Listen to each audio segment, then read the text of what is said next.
So this is the bear chase from our previous video that we showed you, and this particular bear started way up there on top of that hill, just about a kilometer away.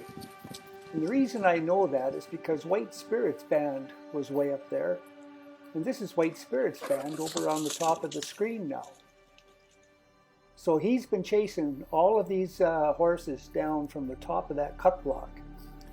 And Barb and I were just out the day before and saw all those horses up there, so we know that's where they were hanging out.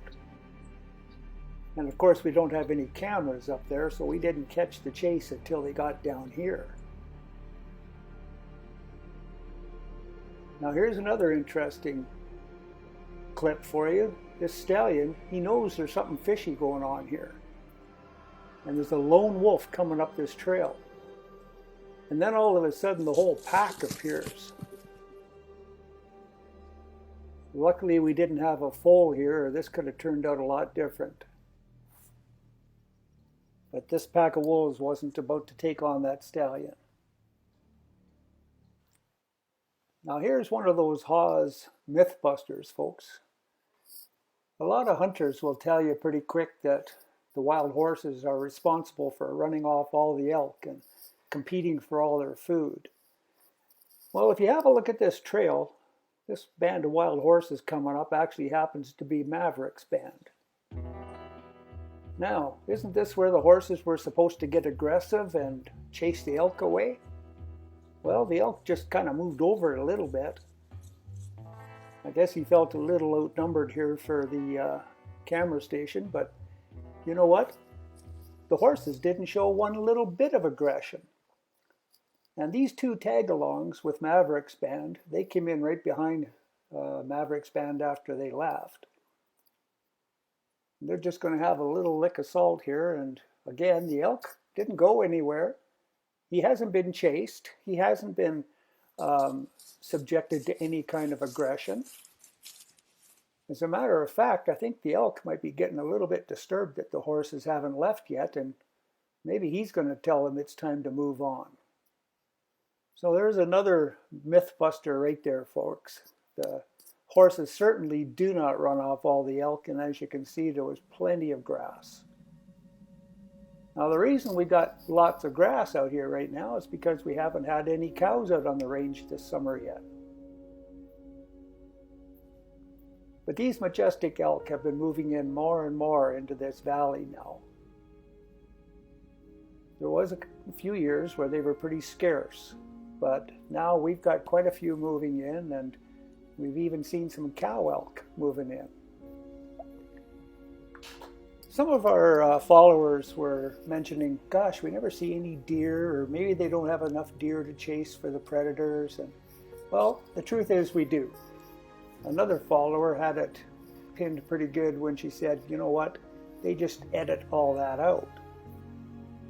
When we get home after a day of collecting 70 trail camera cards, that means we've got 25 to 30,000 video clips to look through. And it takes us quite a while. And obviously we can't put up everything we see. You know, we're trying to keep it about wild horses and a little bit about the other wildlife. But like here, for example, this is the first time in a long time we've seen cow elk show up in front of the cameras. This is a really good sign for this valley. Makes us really happy to see those ungulates moving back in and coexisting with the wild horses, folks. I mean, the next time somebody tells you that the wild horses run off all the elk, I mean, just give their head a shake and tell them to come and look at these videos. You know, we've got dozens and dozens and dozens of videos showing all of these animals coexisting with the wild horses with absolutely no issues. I don't believe any introduction is required for this particular band.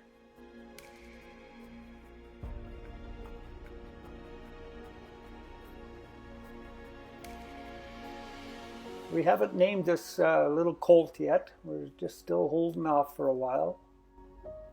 And he's getting to be a pretty fair size.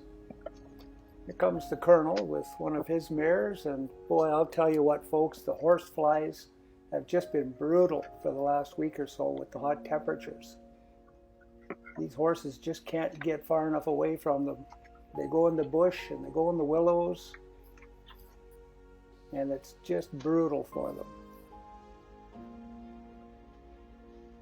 Here's my old pal Rebel. I really quite took a liking to this fellow. I get up fairly close and have a chat with him in the bush. And he just sits there and listens to me, just like my horses do. So I thought I'd put up a few more familiar faces for you just to let you know they're all doing good. Sterling and Stella, they're still a thing. We just missed him on our last trip out there.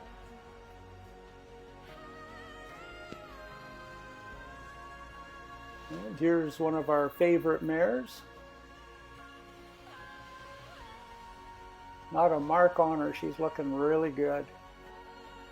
And here's a real up close and personal look at Star. She's so pretty.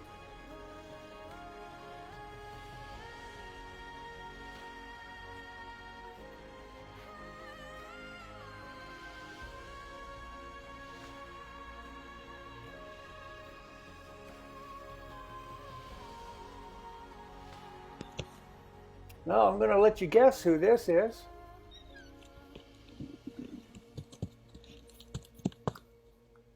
I know Barb and I were pretty shocked. Well, not really shocked, but somewhat surprised.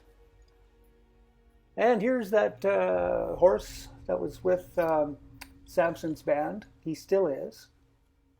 He's doing a little better than I actually anticipated on that foot. Whether it's the hip or the foot, I just can't tell. And I think there's another video put up by Hawes, folks, and we'll just move on and look through the cards, and we'll start building you a new one. Take care, and we'll catch you on the next one.